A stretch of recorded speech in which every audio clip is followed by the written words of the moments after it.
That's good.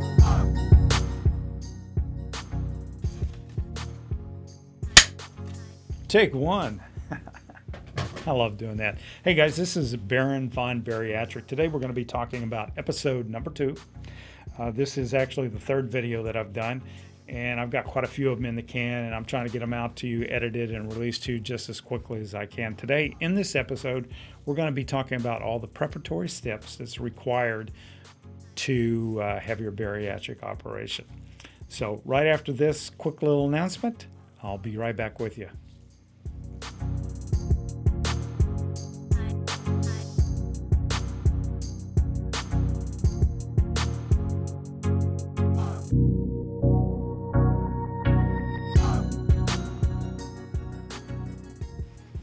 Well, it's me coming right back with you again. This is Baron von Bariatric. Today is episode number 2.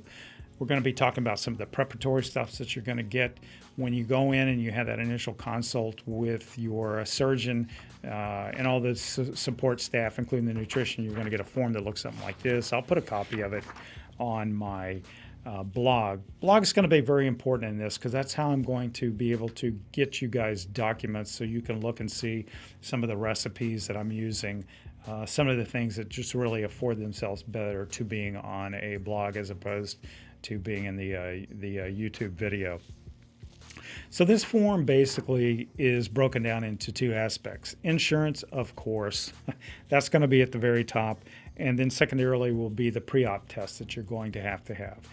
The insurance company is just going to require you to have all kind of different things that you're going to think's goofy. I thought they were goofy, like this thing with the psychiatrist. I had to sit down with the psychiatrist.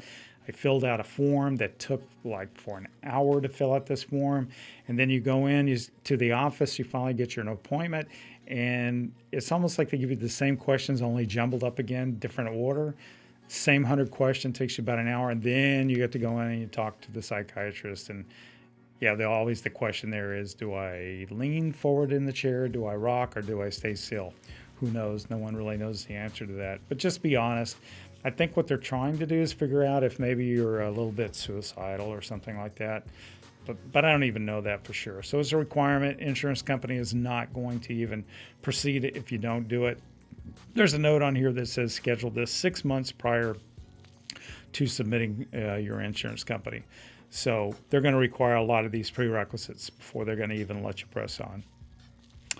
Medical records, going to go back to your doc and figure out how far back they want to go. For me, it was about 5 years, and they want a recommendation from your GP that you're cleared and recommended for surgery, because your GP is going to have a much better general practitioner or family medicine doctor is going to have a better idea of your physical condition and how well you're suited to have this operation. Next, you're going to meet with a nutritionist 3 different times.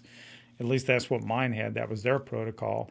And when you go in and you have these meetings, they're going to give you intro to weight loss surgery. They're going to measure you. They're going to put you on the Tanita scale, and they're going to measure like 50 different things from BMI to weight to bone density, all kind of crazy stuff.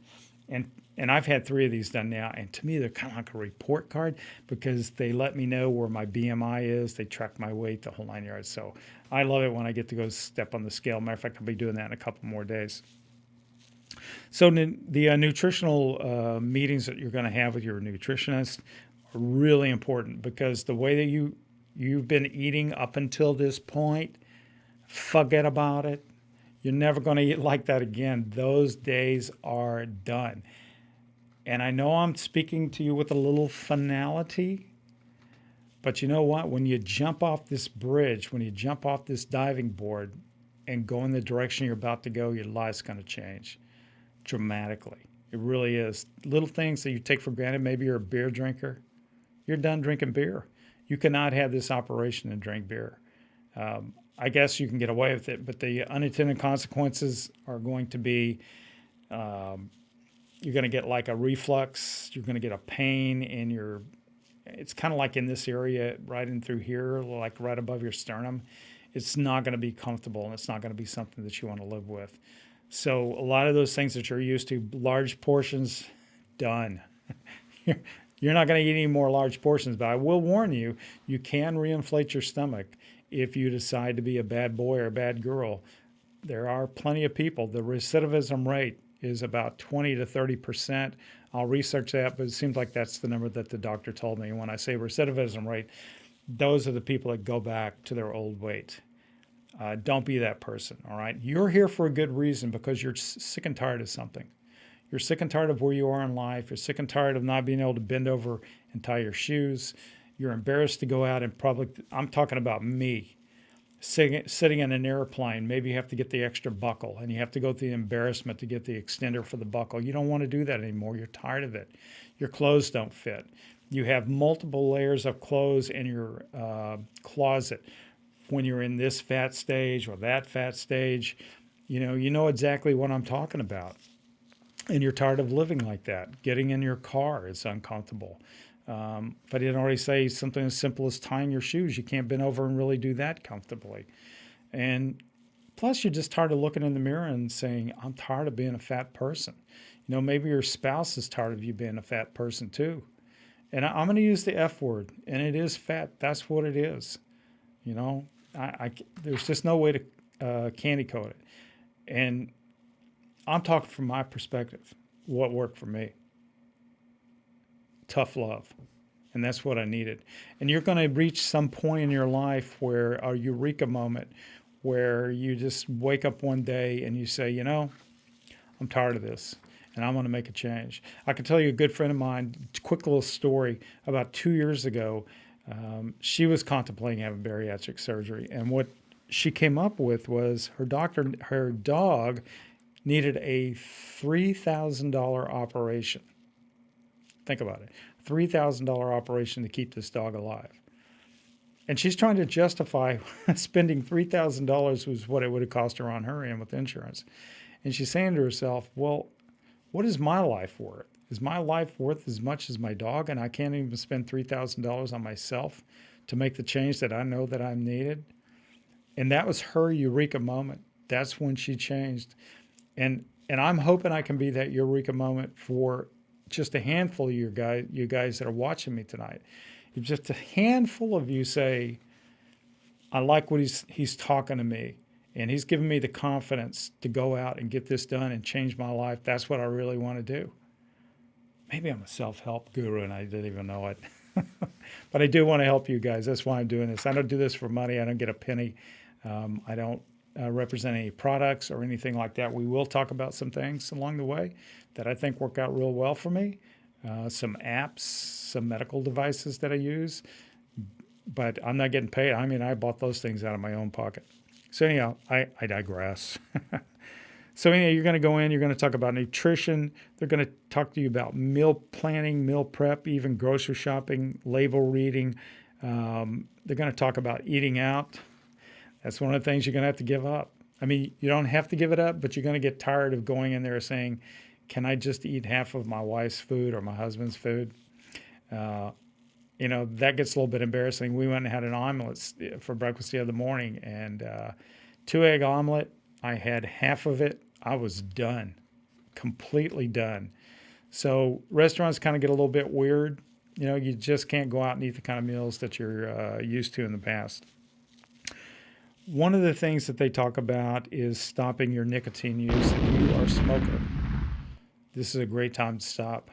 You need to knock it off because you're going to do serious damage to the operation if you continue to smoke after you had this operation. And you can put yourself in a lot of physical jeopardy. And I'll see if I can put some links on my YouTube talking about some of the folks that have gone back to smoking almost immediately after the operation. Put yourself in a good place where you don't need that anymore. You've been nicotine free for 6 months. I would say if you can't stay off cigarettes for 6 months, you got no business doing this. I'm just going to be honest with you. They're also going to want to make sure that you don't gain weight during this roughly 4 to 6 month period. They need to know that you're in that place in your head. You're in a safe place in your head where you're going to be able to comply with what they're asking of you. The next phase is the preoperative phase. You're going to go in, you're going to get the endoscopy, the EGD, and the colonoscopy. They're going to go down your mouth, look and see if you have anything in your esophagus and your upper stomach. They're also going to give you the colonoscopy. And you're going to be out cold. And the procedures that they use for that has so changed. It's not nearly as difficult as it used to be. It's much more user-friendly. A short little story about my colonoscopy. They did find a little polyp in there. Luckily, it was precancerous, and they removed it. And they said, hey, come back in 5 years, and we'll check you out again. I'll probably go back before that. But so if nothing else, they probably saved my bacon right there by going in and having that colonoscopy. And they did find some inflammation in my esophagus. I don't feel it, but they said that I have a little bit of acid reflux, so they put me on Prilosec. And enough about me, but that's some of the stuff they're going to find. If you're on CPAP machine, your high blood pressure meds, you need to you need to stay on all that stuff and coordinate that tightly with your regular general practitioner plus your surgeon. And I'm not going to give any medical advice. Just follow what they say, and they're going to give you really good guidance. So this sheet takes roughly 6 months. So it takes a lot of planning, all right? I would say start the planning phase like in October. That way you can get into the next full year and have your medical insurance completely cover that one full year portion. So maybe start the whole process in about October. That's kind of where I started things. I kind of got messed up with this whole COVID thing. They delayed my operation for 3 months because it was not deemed essential, even though I used to have really high blood pressure. So it's kind of questionable, but they said they needed the beds, so whatever. That's a whole different discussion. So what else can I talk about here? So you're actually going to begin the diet almost the day one when you go in there. And the reason that they do that is because the liver is a huge organ. It's much bigger than I realized. And they've got to move that liver around so they can get underneath it and get to your stomach. And they're going to put 5 incisions in your abdominal area. They're going to be, 3 of them are going to be about 5 millimeters in size. That's really, really, really small. And one of those is going to be what they call liver retraction, so they can move the liver around. The largest incision is going to be a 15 millimeter, which is about a half an inch. It's not much. And that's going to be the stomach extraction port, where they're going to pull your stomach out. It's kind of gross. And then there's going to be a smaller one, just a little bit smaller, called the 12 millimeter camera port. And that's where they'll stick the camera in so they can have an idea of what's going on. Yeah, of course, they have to have eyeballs in there to see what's going on. But, I want you to just keep asking yourself, why am I doing this? Why am I watching this video? Am I ready? Am I where I need to be in my mind to do this? And if you're not, seriously, don't do it. Just don't do it. Come back when you think that you are. If you have a support group, that becomes really important. It's nice to have someone that can kind of understand where you are. That's why the support group back at the Bariatric Center is going to be real important. You want to make sure that they give you information. There's a real free flow of information. If I send them, I'm doing this video right now about 10 o'clock at night. If I send an email out to the nutritionist or the nurse, I will have an answer before 12 noon tomorrow. And if you can't get that kind of service from them, you need to find a different doctor, honestly. You really need to have a good relationship with them.